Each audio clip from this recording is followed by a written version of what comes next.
The swallows soared in the sky to the sound of bells. The summer festival came to Omelas, a city of gleaming towers on the seaside. Ships' bells rang and flags fluttered above them. The processions passed through the alleys between the houses with red roofs and painted walls, past the old moss-covered gardens and down the tree-lined streets, past the large parks and public buildings. Some of the processions were very tidy. Old men in long, crisp purple and brown robes, serious-faced artisans, quiet and happy women walking and talking with their children in their arms.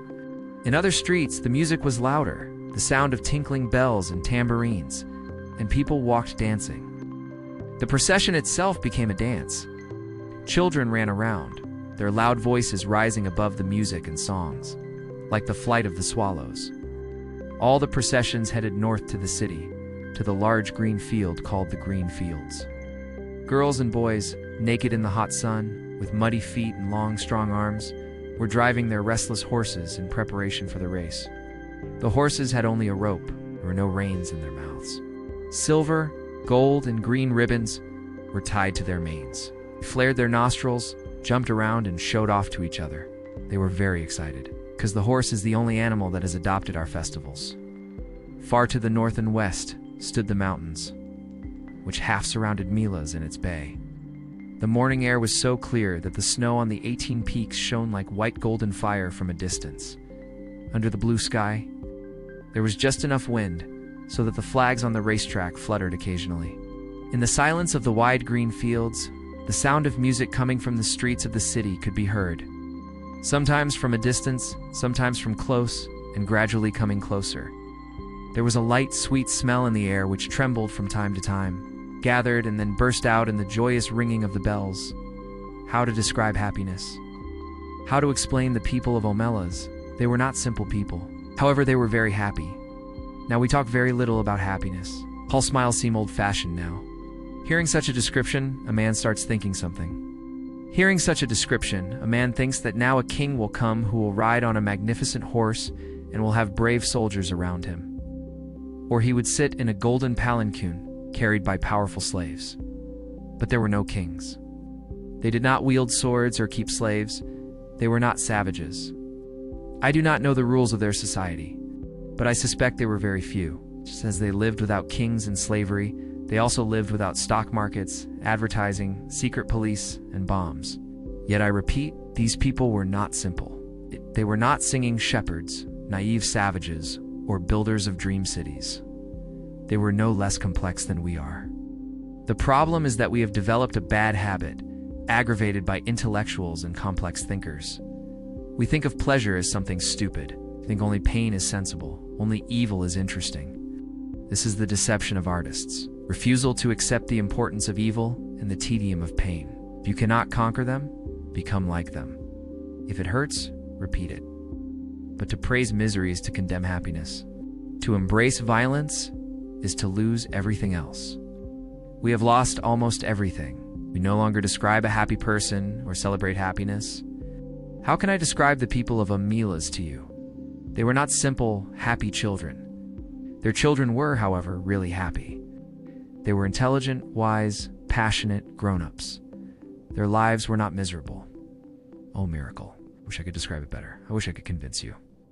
That Omelas sounds to me like an old fairy tale city, a time long, long ago, far away. Perhaps it is best to imagine it in your own way, because I cannot write to everyone's liking. How about technology, for example? I think there will be no cars or helicopters on the streets, because the people of Omelas are happy. Happiness depends on what is important, what is unnecessary but harmless, and what is destructive. Understand this difference well. Among the non-essential but harmless things like comfort, luxury, excitement, etc., they could have put heating systems, subway trains, washing machines, and many other wonderful things that have not yet been invented in our world. Like lights floating in the air, energy without fuel, and a cure for the common cold. Or it doesn't matter if it doesn't have all these things. Do it as you like. I think the cities up and down the coast would have been better.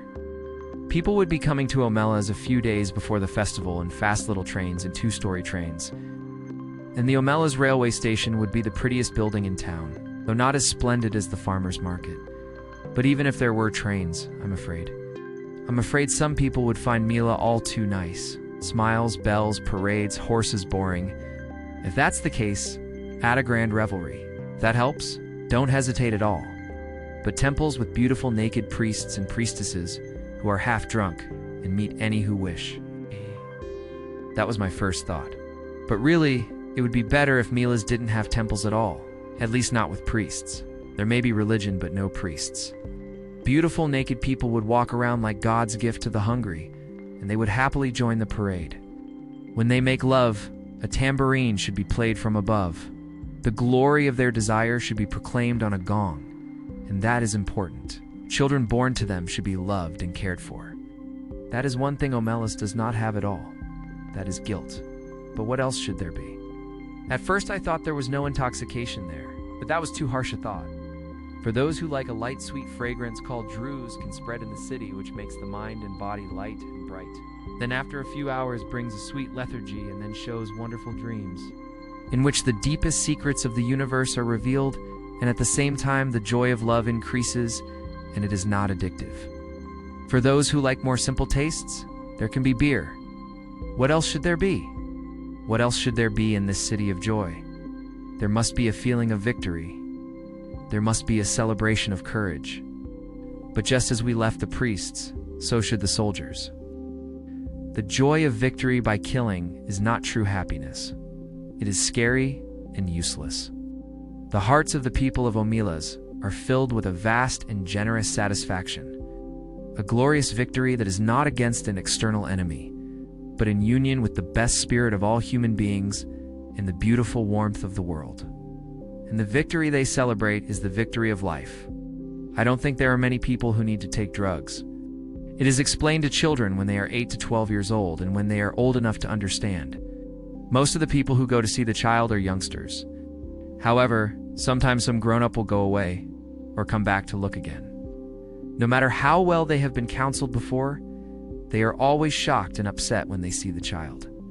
They feel disgusted by what they thought was above them. They get angry. They feel judged. They feel helpless.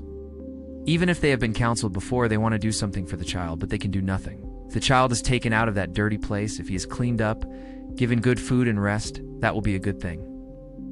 But if that is done, all the happiness, all the beauty and joy of Omelas will wither and end that very day. That is the condition. If he has to give up all the goodness and all the joy for a small improvement, then the whole deal will be spoiled. Everything will have to be ruined for the good of one person, leaving the happiness of thousands of people. To do that would mean allowing real crime into the city. These conditions are strict and unshakable. They cannot even talk to the child lovingly. Often young people come home crying or silently crying when they are faced with this horrible truth. They dwell on it for weeks or years.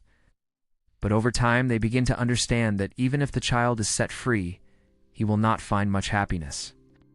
A little warmth and food will do him good, but just a little. The child is so broken, so frightened, that he will not be able to recognize real happiness. He is so spoiled that even being treated like a human being will not do much for him. In fact, after all this time, he will probably not be able to live without walls, without darkness, without his filth. When people understand this bitter injustice, the tears in their eyes dry up. They accept the horrible truth of reality. Yet their kindness, their anger, their attempt at generosity, and their acceptance of helplessness are perhaps their real sparks. Their happiness is not perfunctory and hollow. They know that just as the child is not free, they are not fully free either. They know compassion. It is because of that child that the buildings of Omelas are so beautiful. Their music is so deep. Their knowledge is so profound. It is because of that child that they are so gentle with children. They know that if the sad child had not been in the dark, then the child who plays the flute would also not have been able to play his sweet tune. Do you believe them now? Do they seem true to you now? But there is another thing, and it is absolutely strange. Sometimes when a young girl or boy returns after seeing that child, he neither returns home nor cries, nor gets angry. Sometimes an old man or woman also stays quietly for a few days, then leaves the house. These people go out on the road and walk alone. They keep walking, straight out of the beautiful gates of Omelas, across the fields. Everybody walks alone. Whether it is a boy or a girl, a man or a woman, night falls. They pass through the middle of the village, where there are houses with yellow lights, and then go into the dark fields. They keep walking alone. They go towards the west or north. Towards the mountains, they keep walking. They leave Omelas, go ahead in the darkness and never return. The place where they are going is so strange that most of us cannot even imagine it. We cannot describe it. Maybe that place does not exist in real. But those who leave Omelas know where they are going. So small story ends here. We'll meet you again in a new episode with a new story.